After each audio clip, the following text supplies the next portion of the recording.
नमस्ते, एजीएम टेक्नोलोजीमा यहाँहरु सबैलाई हार्दिक स्वागत छ। म नवराज बुढा। एजीएम टेक्नोलोजीमा हामी विभिन्न खाले टेक्निकली भिडियोहरु चाहिँ लिएर आउने गर्छौं। आज पनि हामी तपाईहरुको माझमा चाहिँ एउटा भिडियो लिएर चाहिँ हामी उपस्थित भइसकेका छौं। आजको भिडियो चाहिँ फेसबुक सम्बन्धित रहेको छ। यस भिडियोलाई तपाईको माझमा राख्नुभन्दा पहिले चाहिँ हाम्रो च्यानललाई अझसम्म पनि तपाईले सब्स्क्राइब गर्नुभएको छैन भने कृपया सब्स्क्राइब गर्न नभुल्नुहोला।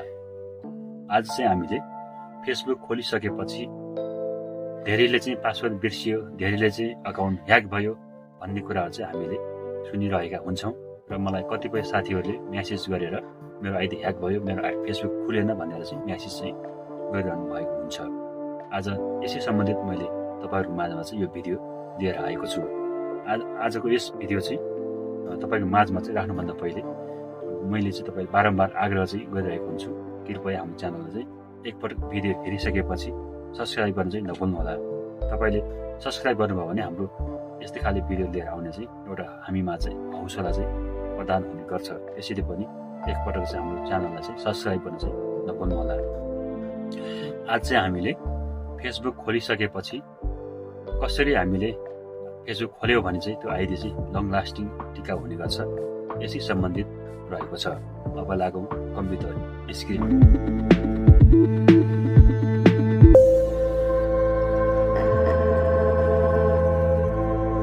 स्क्रिनमा चाहिँ आइसकेको छु। आज चाहिँ मैले तपाईले चाहिँ फेसबुक आइडी चाहिँ कसरी खोल्यो भने लामो समयसम्म चाहिँ टिकाउ हुन्छ, यसै सम्बन्धित रहेको छ।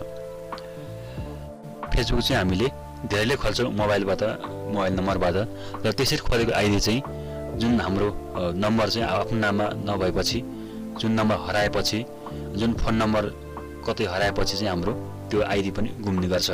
तर तपाईले चाहिँ एउटा जीमेल आइडी या याहू मेल जुनसुकै इमेल आइडीबाट पनि तपाईले फेसबुक खोल्नु भयो भने यो माध्यमबाट चाहिँ तपाईले फेसबुक खोल्नु भने तपाईको आइडी चाहिँ कहिले पनि केही हुने छैन।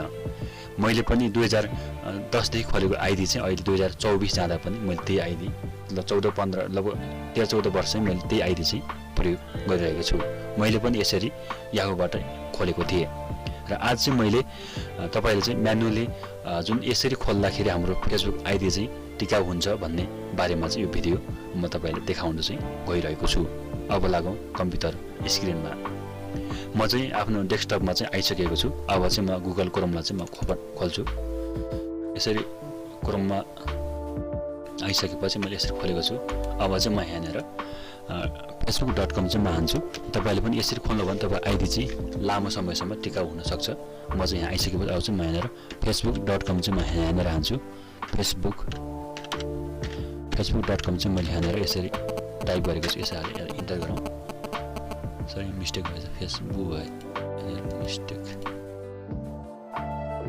यहाँ facebook.com चाहिँ मैले हानिसकेपछि यहाँनिर चाहिँ हाम्रो साइन अप बटन चाहिँ यहाँनिर देखिनेछ। यस्तो खालको चाहिँ देखाउँछ। यहाँनिर चाहिँ तपाईको अलरेडी तपाईको आइडी छ भने यहाँ हामी साइन इन गर्न सक्छौं र तपाईलाई लाग्न सक्छ यस्तो खालको सामान्य भिडियो चाहिँ जहिले पनि बनाउन सक्छ भन्ने लाग्न सक्छ। तर तपाईले जुन नम्बरबाट खोल्नु भएको भन्दा यसरी खोलेको आइडी चाहिँ धेरै सुरक्षित हुन्छ, धेरै समयसम्म चाहिँ टिकाउ हुन्छ। त्यसैले म तपाईलाई यो माध्यमबाट चाहिँ सिकाउन गइरहेको छु। अब चाहिँ यहाँनिर न्यू अकाउन्टमा जाउँ। यसरी आइसकेपछि यहाँनिर चाहिँ आफ्नो लोडिङलाई केही समयले यहाँनिर चाहिँ तपाईको साइन अप फर्म यो सिम्पल हो, त यो तपाईले गर्न सक्नुहुन्छ। म चाहिँ यहाँनिर एउटा आइडी चाहिँ मैले खोल्न गइरहेको छु। म चाहिँ यहाँनिर यो नामबाट चाहिँ मैले तिलसरी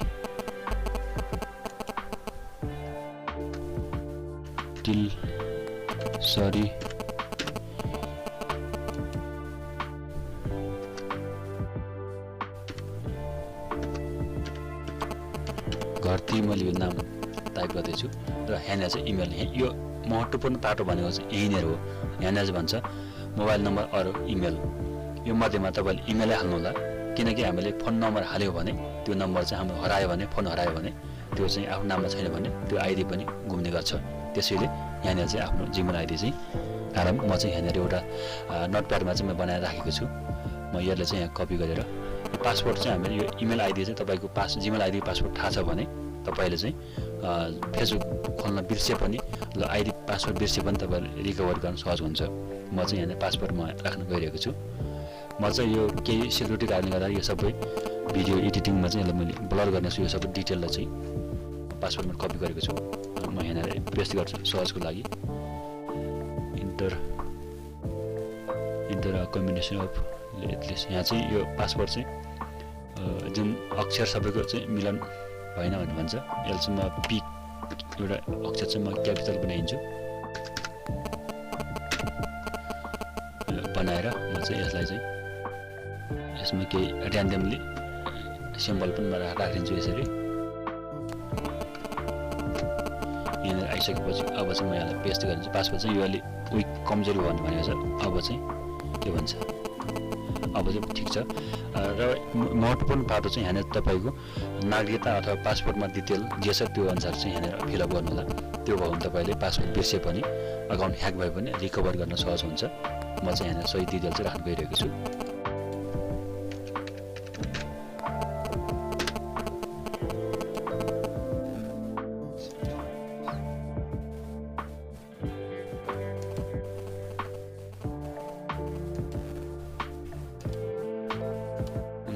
म चाहिँ यहाँनिर यो जुन नागरिकतामा भएको डिटेल चाहिँ राख्न गइरहेको छु। यहाँ चाहिँ म यो जेन्डर चाहिँ फिमेल राखेको छु। अब यसरी राखिसकेपछि म चाहिँ यहाँनिर साइन अप चाहिँ गर्नेछु। त्यो इमेल चाहिँ फोनमा आएको हुन्छ, त्यो म तपाईँलाई देखाउन चाहिँ गइरहेको छु। त्यो कोड हालेर हामी चाहिँ भेरिफिकेसन चाहिँ यसलाई गर्नुपर्छ। इमेल चाहिँ यहाँ चाहिँ आइसकेको छ। टाइम पासवर्ड ओटिपी भन्छ यसलाई चाहिँ। यो पासवर्ड चाहिँ म यहाँ टाइप गर्न गइरहेको छु। पासवर्ड चाहिँ मैले यसरी टाइप यो जुन ओटिपी चाहिँ यसरी मैले टाइप गरिसकेको छु। अब चाहिँ यो लगइन चाहिँ मैले कन्टिन्यूमा चाहिँ क्लिक गरेको छु। यहाँ चाहिँ यु ह्याभ सक्सेसफुली भनेको चाहिँ अब ओकेमा क्लिक गर्छु। यसरी क्लिक गरिसकेपछि यो म फेसबुक आइडी चाहिँ म्यानुअली मैले तपाईँलाई खोलेर चाहिँ देखाउनु गएको। यहाँ चाहिँ खुलिसक्यो। वेलकम टु फेसबुक भनेको छ। यहाँनिर चाहिँ यसरी खुल्दैछ। यो जुन मेथडबाट चाहिँ तपाईँ फेसबुक खोल्नुभयो भने तपाईँको आइडी चाहिँ लामो समयसम्म चाहिँ टिकाउ हुन्छ। तपाईँ जिमेल आइडीको पासवर्ड मात्रै भुल्नु भएन। यति तपाईँ डायरीमा लेखेर राख्नुभयो भने तपाईँको आइडी चाहिँ सधैँभरि चाहिँ यही आइडी चाहिँ प्रयोग गर्न सक्नुहुनेछ। फेसबुक चाहिँ मैले कम्प्लिटली खोलिसकेको छु। अरू जुन डिटेलहरू त्यो फोटो अपलोड गर्नु त्यो चाहिँ सामान्य कुरा तपाईँले पक्कै पनि अपलोड गर्न सक्नुहुनेछ। आजको यस भिडियो तपाईँलाई कस्तो लाग्यो? जस्तो लाग्यो त्यस्तै सल्लाह सुझावहरू चाहिँ कमेन्ट बक्समा लेख्न नभुल्नुहोला। आगामी दिन आगामी बसाइमा पनि यस्तै खाले भिडियो लिएर आउने बाचा गर्दै आजको यस भिडियोबाट म नवराज बुढा पनि छुट्टिन्छु।